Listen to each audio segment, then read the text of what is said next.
So it will be time now for us to take a few questions. If you have any question for him, please go ahead. Just unmute yourself and ask your question. Good morning. Good morning, Mr. Kenneth. Yeah, Dr. Bruno, thank you very much. And thank you. Dr. Bosede, thank you so much. You know, I've been following you a lot, right from even when I was in Korea. Oh, wow, thank you. And this is like the first time I'm so excited, something coming up in my area of jurisdiction. Let me use that word. I am a staff of Ministry of Housing in Abia State, Nigeria. Okay. And this has been something I've been longing for, to see a way to get into a program that based on the trend, you know, the emphasis on IT and the Industrial Revolution in the built industry is a very, very serious issue that we need to tackle. If I should use the word, don't be offended that I'm saying this, that we are still a cake, me working in the Ministry of Housing in Abia State, you know, and we need to develop. And you were only emphasizing on undergraduate program, and some of the terminologies you were using, to be candid with you, I only hear them when we go for conferences. When we come in for conferences, and then it's like a mirage to me. You know, you will talk and talk and talk. If one is not feeling this thing, if one is not really practicing this, these things are things that you need to do practically. You need to feel it. You need to start implementing it. So, since you never mentioned postgraduate program, I don't know, for those of us that I have a HND in building technology, a BTech in project management tech. Then I have a master's, though it's of the built industry and international development. But I'm really interested, and then we'll know what it will take, and more especially the scholarship undertone, which I didn't hear you mention too. You know, what will it take for one to, at least I saw something on BEAM in the construction management. It's a very interesting area where one can easily come in. And for those of us who are already in the system and we need the system to develop, look at the picture of Dubai that you just sent to us, and then within a few years, that miracle just happened. So we need to start doing such too for our own communities and societies down here in Nigeria. So if there are ways we can be helped, well, it's very, very difficult for us. I have to come up plain about this. What do you have for us for postgraduate program and ways of us, like at least securing a scholarship? Because even for me to study in Korea, it was from the Korean government scholarship, and I got it here in Nigeria. I applied and I got it.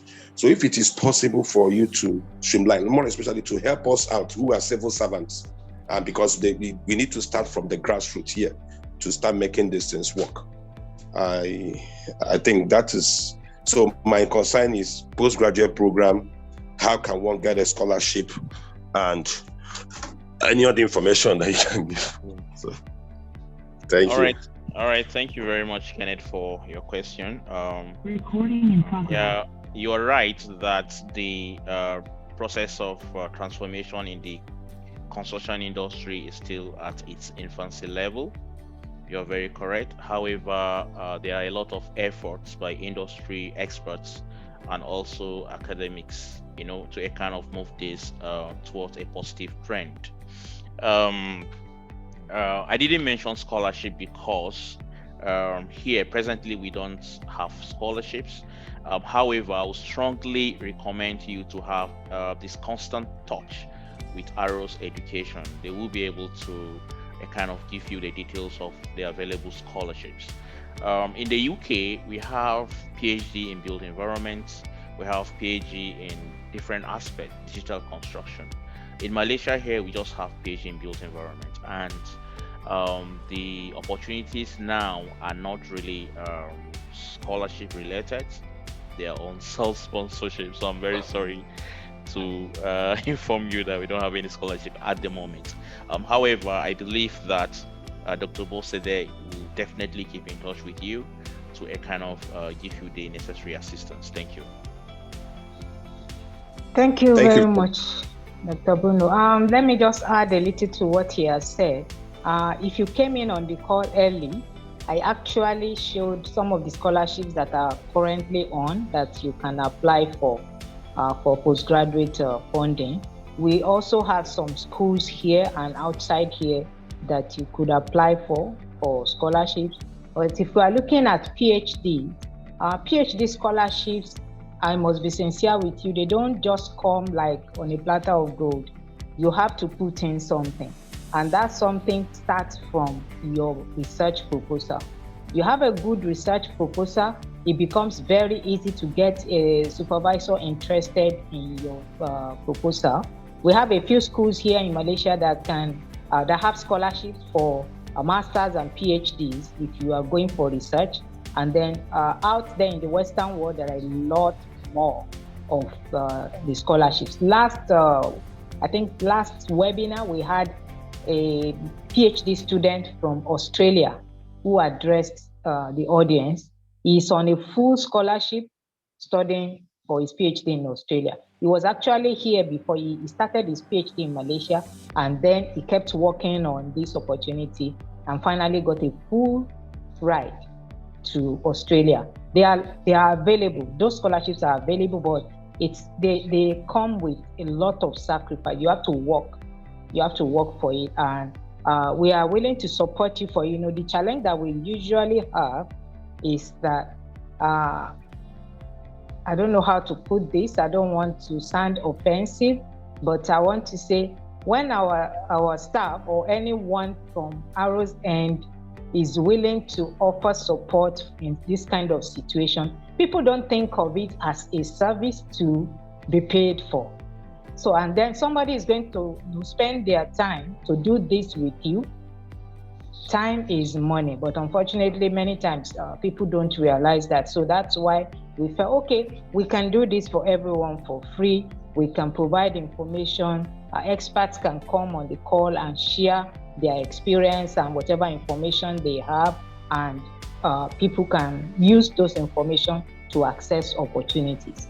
So those opportunities are always there. It's just the work that it requires to link up with them and take advantage of them. But since you mentioned that you have used a Korean scholarship before, I want to believe that you have what it takes to access even what is available. So I would say, since this is a very, very personal journey, let's talk after the webinar.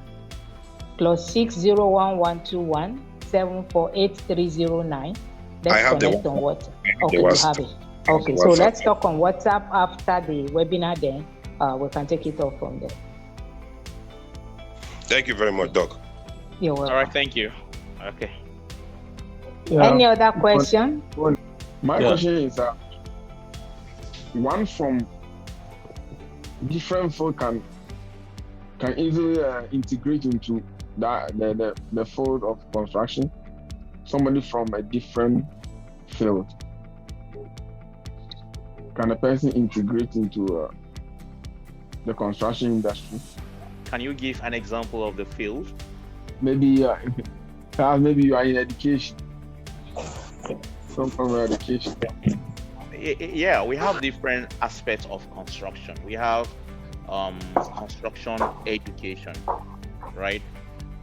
You can also venture into that. But when you don't have the background, when you don't have the technical skills, you may not go into the actual, construction processes. So I think most disciplines are interrelated, but it depends on the scope of. Good morning, Doctor. Yeah, please. I have a question. Okay. Sorry. Yes. So my question, before I start, I want to thank you so much for your presentation. I am actually a graduate of applied microbiology, and over the years I've taken interest in the analytics, data science. So I've taken some online courses, and I've done quite a lot of projects, and I just looked at myself, and I know that I have the in-depth skills for this. and I've gone quite a lot, even into machine learning. But now I am thinking on going for masters in data science. So I don't know if it is very possible for someone who is coming from the background of, should I say, medical biology into IT. Is it possible? And then secondly, options of a scholarship in the University of Reading in this aspect. Is it also possible? If it's not possible, other places possible. Thank you. All right. Thank you, Samuel. Right? Yeah. Thank you for that very question. Now, if you look at your area, let me define something for you to understand. Let me give you an instance of data developers in terms of scientists and developer in terms of skills. So there's a difference between getting somewhere, obtaining the skill, and also having a career path. Now, if you want to have a career path, definitely they would like to align your basics, like your first degree, your second degree, with what you intend to do. So if you don't have that relationship, it will be very, very difficult. However, you can always go to a company or an organization, obtain the skill once you have the certification. So I always tell people there's a difference between certification and certificates, or there's a difference between certificate of use, for instance, that we give upon graduation is different from the degree certificate. So you may have a challenge with trying to go for masters without having that very background, but you may not face any challenge if you want to venture into actual implementation of that field. So I think that's the challenge you will face. Personally, I am into IoT right now, but that's not my area. My background is construction, my background is quantity surveying, but I'm into Internet of Things, but I try to relate that with smart building. So my advice to you is, if you can relate what you intend to do with your background, then that will work out, because I believe there's always that relationship between your first degree and what you intend to do. You can establish that relationship and you can write a very good proposal and it will definitely be accepted. So that's my advice to you. In terms of scholarship, I don't have much information regarding scholarship. I think the Arrows Education will be the right party to advise you on that. So did I answer your question? Yes, you actually answered it. Yes, so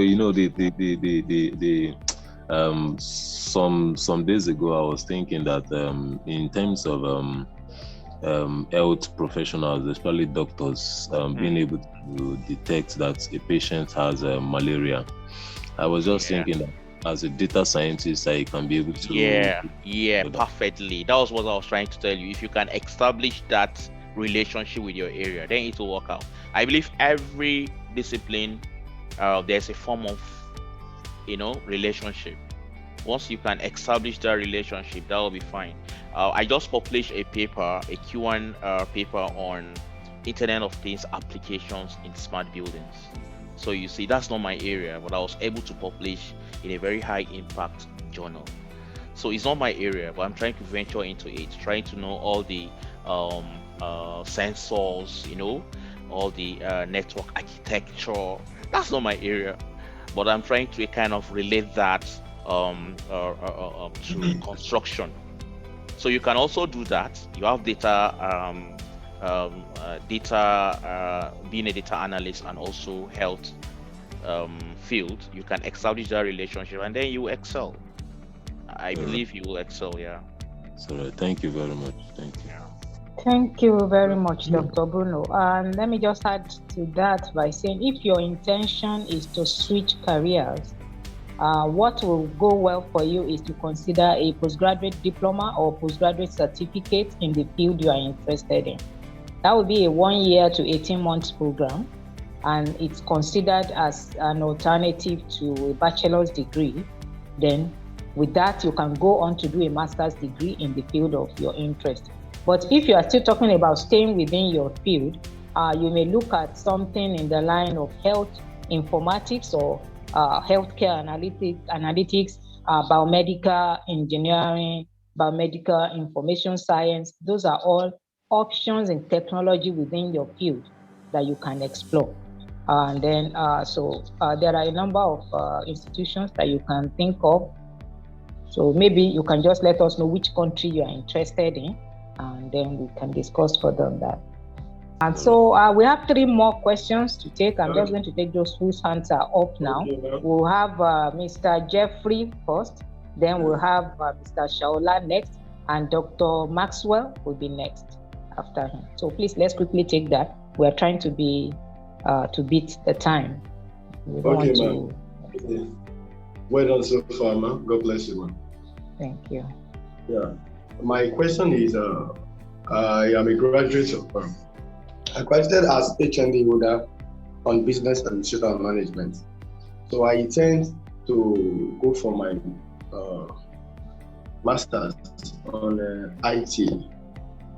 So I don't know how that is possible. My question is just like, it's related to Mr. Samuel's questions. Can I study my master's on the IT?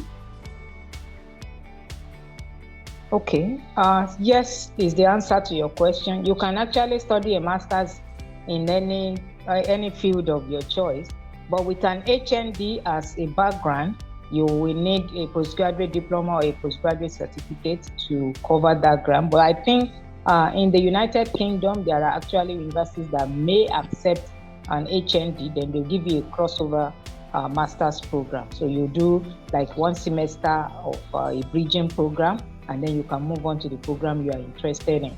So yeah, I think basically you can move on to a technology program, and you can also choose to study a master's related to technology in the field that you are coming from. Okay, ma'am. Is that not possible in Malaysia? It is. It's possible. It's possible. I think if you are studying anything in the built environment field, Malaysia is actually a very good place to study. What I'm trying to say is that since I want to study ICT rather, since it is not related to my course, I was once told that it's not possible in Malaysia, that I have to go to my PhD for us. It's not, you won't, what I'm saying is that you won't get a university that will accept HND directly for masters. Yes. But you will get a postgraduate diploma, then after that, you can go on with your master's. So that will take you like a year or 18 months maximum, then you can do a master's in the field. Thanks a lot. Okay, you're welcome. So let's have Shaola Ifeoluwa. Go ahead. Thank you very much, and good day, everyone. Thanks for your presentation, Dr. Bruno. You said something that caught my attention on the IoT, because I actually studied civil engineering, and I've been working for 2 years and 5 months now as a data scientist. And wanting to integrate Internet of Things, I learned a few of it into civil engineering. That was what brought me to this career path. And you said something about not being able to cross easily to IT if you studied a different course. But I want to ask, what of previous work experiences, can that count? That's my first question. And my second question is that is data science related transferring to University of Reading, UK is successful? Will the 2-year study work permit that UK usually offers still be available for such transfer students? And another question I have here is, I don't know, I'm not too fast, right? Go ahead. So what is the success rate of transferring to University of Reading, UK? And if there are certain students that didn't meet up with certain conditions, what are the conditions that are not often met by those students?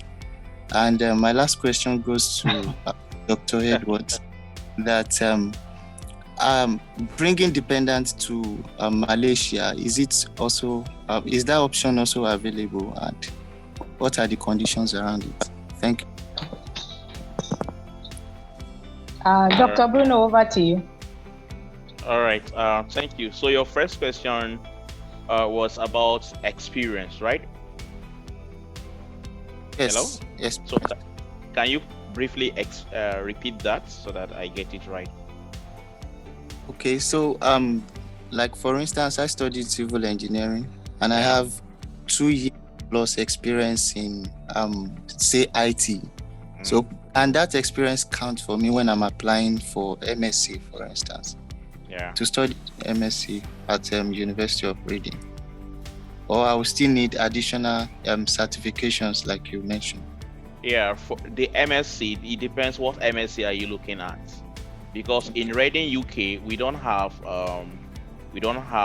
engineering faculty, but we have the Faculty of Built Environment, and then under Built Environment we have architecture, then we have construction engineering and management.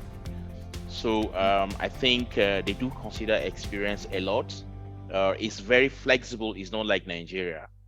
So yeah, when I joined University of Reading, I later found out that I have colleagues that study microbiology working in the built environment.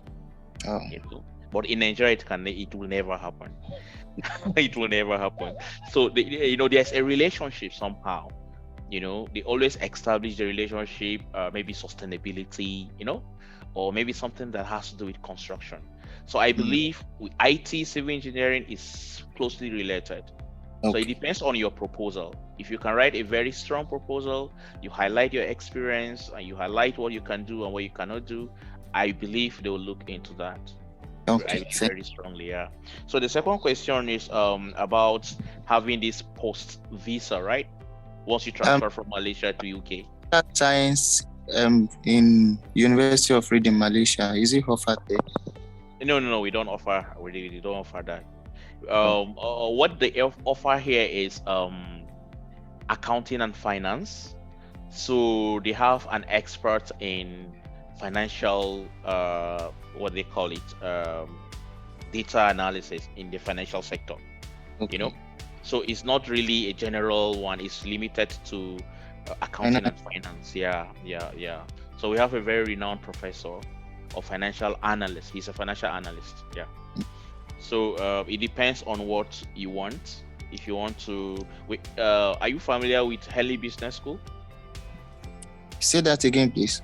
Henley Business School. No. It's one of the renowned business schools in the world. So we have one here in Malaysia. So they offer all those aspects that you're asking. But the thing with a lot of programs is cross-carpeting. When you are looking at you're a civil engineer, now you want to run a course in you want to enroll in accounting or business management. The professionals in that field start looking at your background. But if you're a civil engineer, you want to venture into anything construction related in the UK, you're highly welcome, and I believe it will be positive. Yeah. Okay, thank you very much, Dr. Bruno. The last question is about dependents, and that's straightforward. Yes, Malaysia welcomes your dependents as long as you are married. So you can't bring a girlfriend or boyfriend, but you can bring a wife or husband, and you can bring your children who are under 18. So what the process is, you come first as a student, you register as a student, you get your student visa, then you apply for visa for your family, and they can come over to join you as long as you can take care of them. Your family is always welcome for postgraduate students. But as an undergraduate student, even if you are married, you cannot bring family. What about the 2 years post-study work permit for students that transfer to UK from the University of Reading? Okay, Dr. Bruno, over to you. Yeah, definitely. I am not very sure of the status now, but pre-COVID, everything was fine. But post-COVID, everything was halted. So I don't really know the present status, but I believe we do give very, very good support to encourage the authorities in the UK to ask, because it's one university. They're only here in Malaysia, as a campus. Yeah, it's one university. So I believe strongly they should be able to accept and give you that very privilege. Yeah. Thank you. You can also help us to confirm. Maybe by next webinar we can let our people know. I will do that. Thank you very much. Dr. Maxwell, your question. Good morning, everyone. Thank you very much for this great opportunity. I would like to especially thank Arrows Education for this opportunity given to all of Nigeria. Thank you very much, Edward. Thank you. Thank you. We were together in TM a few years ago. Thank you. I would like to ask you, because I have a few cousins and brothers who would like to enroll in a particular course. In a university, you have in Malaysia, do you have GIS, that geoinformatics, especially in GIS. So if you do, somebody that studied geology, geophysics in first degree, I have about 2 of them, and want to enroll in geoinformatics, especially for construction purposes. Can they be allowed, and what's the nature of the program there at MSc level? Thank you. Sorry, I missed a great part of the question because the line was breaking seriously. Is the question directed at Dr. Bruno or me? Dr. Bruno. Okay. Dr. Bruno, can you please answer? If built environment in reading there in Malaysia, special course or course in GIS in terms of somebody that had first degree in geology or physics for construction purposes at MSc level. Okay. Thank you very much for your question. All right, thank you. Here in Malaysia, we don't have GIS.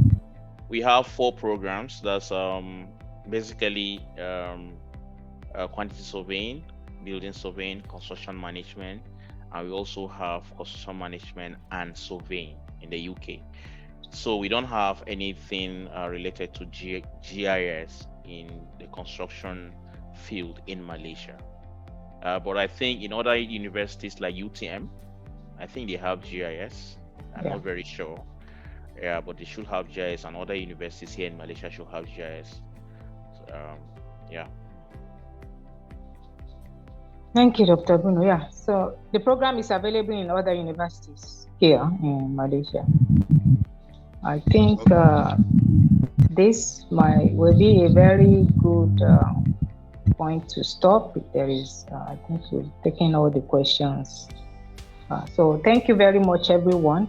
Once again, I will always say it doesn't cost you anything to reach out to Arrows and ask your questions. If you have anything you would like to clarify, we do that free of charge every day, almost 24 hours. So just go ahead, ask your question, send in your question. Somebody will be there to answer your question. And next, let's not forget, next session of the webinar is on the 20th of May. Usually these webinars are on Saturday, but because it's Labor Day today and we know you're all going to be on holidays, we felt it would be a good time for you to relax in bed and join the call. So the next webinar is on the 20th of May, and we are going to be having a Nollywood practitioner who is an actor and a movie producer. Is going to be on the call to speak to us about careers in that field. He will tell us about his journey and what he's doing and what opportunities are there in today's world. So please, if you know anyone who could benefit from that, do let them know, and we will also be in touch with you to update you on the program. Thank you very much once again for joining us. We really appreciate your time. Have a wonderful weekend and see you at the next webinar. Bye. Bye. Very much. Thank you very much, Ma. This is very, very helpful today. Thank you. We are happy that it's beneficial. Thank you. But can you have Dr. Bruno's email address or something?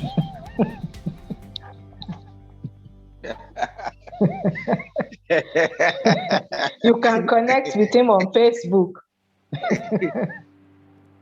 He's on Facebook, he's on LinkedIn, so if he gives you his email address, definitely you can contact him.